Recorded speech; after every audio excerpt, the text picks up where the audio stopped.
actually pulled us into this particular conversation was a similar debate that we hosted sometimes in December around 10th on security issues that brought together key stakeholders across this coastal region. And one of the participants in that particular conference or that public lecture was a young gentleman called Hamad Tenguri. So kindly stand up. Please clap for this young man. So he appeared in that particular first debate that we organized. To say, Karibu, you can just have a seat. So we had a conversation after that particular debate focusing on security, and therefore had a side chat in terms of our next move. And I thought, because of the much interest that our DG had in youth matters, that the conversation next happening is about youth in the coastal region. And that is how we had exchange with Hamad here, who later introduced me to Honorable Chris, the CEO of the YMCA. And the rest is history. We are here to celebrate that part of that discussion. We have to accept that this idea originated from a young man. Nyosha mkono wa kuone. So we are here sababu yake. Tumpigeni makofi. Hiyo makofi haijatosha. Tumpigeni makofi tena. Asante sana. Jana hapa Hamadi Tenguri, uje uzungumze walau kwa kuchombeza, alafu tuone inakaa namna gani.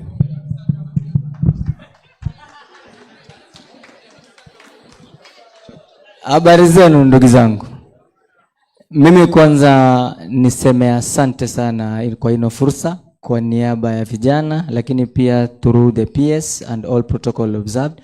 My beautiful name inaitwaga Hamad Ali Tenguri, the youngest CEO, but also a very proud Coastarians when it comes to matters of youth. Sasa, it was a dream in me since 2007. Vile naweza shikanisha vijana tukachukua fursa katika changamoto. Kinachosababisha sisi tusumbuke katika kufanikiwa ni migogoro nafsi. Umekaa wajiuliza, nitafaidika nini? Nitapewa nini? Wanilipaje? Kwa nini?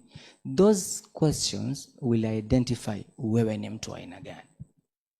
Jaribu tu jipackage in a positive way. Use the negativity, jenga kesho yako. By doing so, you'll find yourself in a very good position kuweza kujipigania bila kutumia nguvu. So, mimi nilikuja kama wazo, nimekaa kwenye mkutano na nimealikwa na mtu baada ya kwamba amejua hakulipwi. So, hakuna package. Kuna wengine niliwaalika, mtu nilipomtumia message aliniuliza, "Wanipa ngapi?" KSG, Amadi kuna pesa nzuri hapo. Na mwajijua. So, mimi uno mkutano ulipopangwa December, watu wakipiga hesabu za kwenda kupiga sherehe, nikatumiwa message. Naomba kuna mkutano KSG, enda utuwakilishe. Kwa sababu mimi nakaa katika MCAP Mombasa County. Mombasa Action Plan. Mimi naketi kwa hicho kikao kikubwa ambacho kinakuwa chaired na commissioner. So nikiwa pale vitu vingi vilizungumzwa, then nikapata hiyo chance. Kufika KSG kweli tukakaa mkutano ukaisha. So nikajiuliza what next. I approached Madam Atikia, the acting director. It took less than 5 minutes. Akanambia, if you think you can do it, prove it. Madam, asante sana kwa ino nafasi na kwa kuniamini na kuniheshimisha. Ilinichukua siku nyingi kurestructure, kutengeza theme, kutafuta plan mpaka tukafika hapa. Wale ndugu zangu wa KYMCA ningependa kuwa recognize na ikiwezekana kwa dakika moja wafike hapa kwa sababu sikufanya kazi peke yangu. I'm the only first chief whip in the entire country. Naitaga Hamad Tenguri, Chief Whip Coast Region. Youth Bunge Chapter. Kazi yetu kubwa tuna champion other bunges katika respective counties at regional level. Tulilaunch mara ya kwanza inaugural Mombasa County, tukakuwa sworn in na tuko wengi wamekaa hapa. Kindly wale wenzangu wote njooni kwa sababu Hamadi ni jina tu lakini nyuma yangu kuna watu ambao wananisaidia kufanya hizi kazi. Kache, Fatuma, Everybody, kujeni hapa. Salim kuja. Mkasi kuja.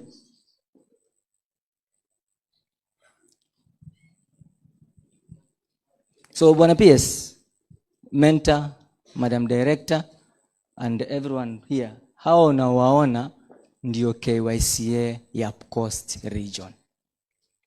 Hao unawaona. So tukiongea vijana hatufanyi, tunafanya kupitia hizi nguvu. Kwa hivyo mimi ni mfano hai. Nilipewa fursa as a person. Nikaota ndoto as a person. Mtu wa kwanza kupigia simu alikuwa Mkasi. Yako wapi? Huyu. Ndio nilimtafuta nikamwambia nimeambiwa hivi na hivi na hivi na hivi, tunafanyaje? Imagine siku hata na shilingi moja. Akaniambia mazee waota sana lakini haiwezi fanyika. Akani discourage. Wa pili kupigia simu akakuwa Madam Judy, kiongozi wangu mpendwa. Huyo mama achana naye. She's my sweetheart. Nilipomwambia mwanzo alicheka kwa sababu kwa nitoka kufanya operation mguu. Mimi sikujua kama ni mgonjwa. Baada ya kumuongelesha akabaki zile za Ahmed, you are dreaming too much. Achana nayo story. Yes happen. Nikamwambia mweshi tuongee. Akaniambia niko hospitali niache, nitakutafuta. Kumbuka ni December hiyo. Sikuchoka. Nilimpigia simu nyingi sana mpaka ananiambia njoo tuongee. Kaenda kwake. Tulipoongea akaniambia ambia CEO. Nikapigia CEO. After kuambia CEO nilikimbia kama wiki 2 peke yangu kwa sababu I wanted to actualize and perfect everything. After 2 weeks hawa wote nikawahusisha na ndio tuko hapa. Kwa hivyo I'm the chief whip Coast Region Youth Bunge, wale ambao wako Kwale Assembly, Mombasa Assembly, Kilamu na nini, hizo ni zenu independently. Sisi tutawa control kwa huo muda mchache kwa sababu tuko regional. Hivyo tu. So kila mmoja nitampatia nafasi sema jina lake na anakaa kwenye kiti gani. Dakika moja. Jina na Hi, naitwa Fatma Chao from Taita Taveta County, Chairperson Roads. Simon Kidong from Taita Taveta County, mimi ni member kwa hii.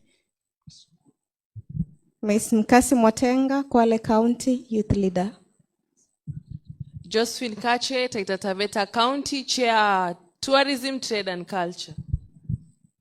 Harith Muhammad Hamed, majorly known as Chicha, Vice Chairperson, Tourism, Trade and Culture, Mombasa County. Hello everyone, this is Athman Hassan Bangwe. I'm Vice Chair, Transport Infrastructure from Mombasa. Hello everyone, my name is Salim Chizuga. I'm a member KYMCA. Kwa majina ni Anthony Mwaikwasi, member KYMCA, Taita Taveta County. Shukran. Kwa majina naitwa Rama Athman, Youth Leader kutoka Mombasa. Kwa majina naitwa Shali Riga from Mombasa County, the Chairperson Health Committee. Naitwa Alfan kutoka Mombasa County, member wa KYMCA. Hamjambo. My name is Hope Esther Aywa. I'm a chairperson from Kwale County Committee Health. And I didn't even raise this concern, lakini saa hii tunaitwa vibaya. Shukrani sana Dan Kitu basi kwa studioni Nairobi hapa kaunti ya Mombasa katika taasisi hii basi ya kitaifa Kenya School of Government. Tayari vijana kutoka kaunti mbalimbali ukanda wa Pwani wameweza kukongamana hapa. Lengo kubwa ni kuweza kujadili masuala mbalimbali ikiwemo swala pia la ubunifu wa ajira na vipi kama wao vijana wanaweza kuja pamoja kuweza kuhakikisha basi taifa hili linaweza kuelekea katika upande unaofaa. Itakuwa kwamba basi ni hivi majuzi ambayo tumeweza kushuhudia taifa hili kuweza kukumbwa na maandamano ya vijana humu nchini wakiweza kushinikiza masuala mbalimbali ikiwemo swala la ajira na pia vile swala la uadilifu, swala la serikali kuweza kukabiliana na ufisadi. Na kongamano hili basi limeweza kuleta wadau mbalimbali, wadau wa masuala ya vijana kutoka serikali kuu pia vile kuweza kuhakikisha basi yale yatakayojadiliwa hapa yanaweza kupewa kipaumbele katika kupeleka taifa hili mbele. Bila kupoteza wakati basi tutaweza kuongea na wadau mbalimbali ambao wako hapa na pia vijana wenyewe ambao wametoka katika maeneo ya Tana River, Kwale, Mombasa na pia kaunti ya Taita Taveta kuweza kuhakikisha basi ni vipi ujio wao hapa unaweza kutatua matatizo yao mbalimbali. Moja kwa moja basi nitaweza kuanza tu na kaka tu mmoja mhusika mkuu wa kongamano hili. Hujambo, unaitwa nani na kuandaa kongamano hili kuna shirani katika masuala haya ya vijana humu nchini? Okay, you'll allow me to respond in English. It's easier for me. Yeah. My name is Chris Mark, the CEO of Kenya Young Members of County Assembly. As a theme here, we are here to explore as leaders who are there to represent youth in the parliaments of Kenya. what we can do in terms of policy, in terms of legislation, in terms of also the budget process, what we can do to create more opportunities in the more modern ways, whether it's innovation and such things, to just make sure we can get them more employed and change the notion that only government can be employer, that they can also be taught through innovation to be also employers of others. Yes. Shukrani sana. Pengine tupate tu mwingine usika. Kijana mwenyewe njoo tukaka hapa kifupi. Mmeweza kupigiwa upato mkubwa humu nchini na pia vile nyinyi wenyewe kuweza kushirika katika jitihada mbalimbali za kuweza kuhakikisha mnaweza kubuni ajira, kilio chenu kuweza kusikika na serikali. Unapenda kuzungumzia kuhusiana na masuala ya vijana na changamoto gani mnazopitia kwa sasa? Asante sana. Kwa majina naitwa Hamad Tenguri, Chief Whip Coast Region Youth Bunge. Actually I'm so much proud for this activity and I'm one of the championing ambao tumeweza kufacilitate na kuweza kukimbia kuweza kuhakikisha vijana wote tunakuwa mahali pamoja. Kile ambacho tuko nacho kama vijana ambao ningependa kuwakilisha, kuna kitu inaitwa Youth Development Fund. Youth Development Fund ni mgao ambao umekuja kuweza kuempower kijana aweze kufaidika, kuweza kujikimu na in terms of entrepreneurship. Changamoto iliyo pale ni kwamba kuna security policy ambayo iko kwamba kijana hawezi saidika kupata pesa mpaka awe na security ambayo ni collateral. So katika ile issue ya collateral, kijana anaitishwa logbook, kijana anaitishwa title deed ya nyumba, kijana anaitishwa mfadhili wako ni nani. Wakati kuna development fund kama za Women Enterprise zinapeanwa kama grants. So tungeomba hichi kigezo cha kuweza kumhusisha kijana aweze kupata pesa hadi lazima atoe security, tuweze kikwe start off ama kikwe harmonize ili vijana waweze kufaidika. Ukiangalia vijana wengi wa kiume ndio wengi wameingia katika mihadarati na wengi ndio wamepotea katika kuweza kujinufaisha katika hizi vitu za serikali. So kuna a lot of disconnect ambapo tungeomba kwamba we bridge that gap tuweze kuwa na the destiny of us. Shirikisho lenu tuweza kuona pia vile vile mkiweza kuzungumzia kwamba serikali inafaa kuwajibikia masuala ya ufisadi, uadilifu, mkaweza kushiriki katika masuala ya maandamano humu nchini. Je, swala lile bado mko nalo ama kwa sasa serikali kidogo imeweza kunyorosha mambo yake? Ukweli ni kwamba serikali mambo yake tangu mara ya kwanza huwa yananyooka. Hakuna siku serikali mambo yake yanakuwa yamekona. Changamoto iliyopo, kuna a lot of misinformation. Mtandao ya kijamii inatumika vibaya. Take an example. Unaona mtu anaongea kitu kwa sababu amesikia maskani kimezungumzwa, lakini ukweli ukifuatilia sivyo anavyozungumza. Kwa hivyo the issue of serikali yafanya haifanyi, serikali siku zote inafanya. Changamoto ni kwamba wanaoekwa kwa niaba ya serikali ndio waharibifu wa serikali. Wanaowekwa kwa niaba ya kufikisha ujumbe mashinani watu waweze kusaidika ndio waharibifu wa kufanya mambo yasiende. Nitakupatia mfano rahisi. Mimi ni kijana, niko na ndoto. Nimegonga mlango wa serikali. Ofisa akikuangalia uko na potential, chenye utamwambia anakizima. Hakuna mahali utaenda. Kwa mfano, hii ni organization tumefanya hivi, lakini sikufichi kuna watu ambao hatasikia raha akiona mtu amesonga mbele, mwingine angetamani yeye ndio awe wewe usiwe pale. Wakati umekwesha usiku mzima kusukuma gurudumu jambo liweze likasimama. Kwa sana. Pengine swala hili tutaweza kumhusia huyu naibu msemaji wa serikali humu nchini. Nafurahi kuona umefika hapa leo katika kongamano hili la vijana.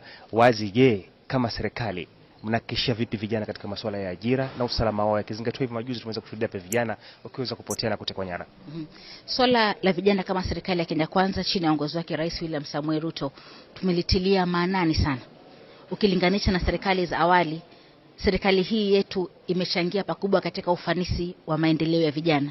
Ukiangalia mwanzo katika masuala ya kupeana mafunzo, tuko na TVS kadhaa kote nchini ambapo vijana wanaweza kujiunga na wanasimamiwa fees ama karo mwaka mzima, na pia upkeep inalipwa na serikali. Ukiangalia masuala ya nafasi za ajira, si hapa nchini peke yake bali hata ugaibuni, tumepeleka vijana wengi katika mataifa ya kigeni kuweza kupata ajira zile moja kwa moja. Ukiangalia katika masuala ya ajira kupitia mitandao, tuko na digital hubs all over the country. Kila ward sasa hizi tumetenga fedha kuhakikisha kwamba kila ward inajengewa digital hub yake ili vijana hadi mashinani waweze kujifunza mawili matatu kupitia mtandao, waweze kupata pesa zao. Ukiangalia masuala ya blue economy, tumewekeza mamilioni ya fedha kwa makundi maalum ya vijana. Natumia blue economy maana kongamano hili liko Pwani, ambao waweza kupatiwa cheki kuweza kufanikisha miradi yao mbalimbali na biashara zao ambazo wanafanya katika ufuo. Hapa Pwani vile vile kuna poti ya Shimoni inakamilika mwezi wa 3.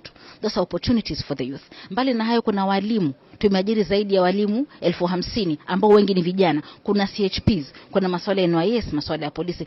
Yaani hizo ni mifano michache tu ambayo nimeweza kutoa chini ya uongozi wa Rais William Ruto kuhakikisha kwamba vijana wanapata nafasi za kujiendeleza kimaisha. Umeguzia masuala ya utekaji nyara. Uhalifu ni uhalifu. Na sisi kama serikali pia inatuumiza maana wale vijana ni watoto wetu. Serikali si mzazi, ni wazazi. Wazazi ndio wa Kenya.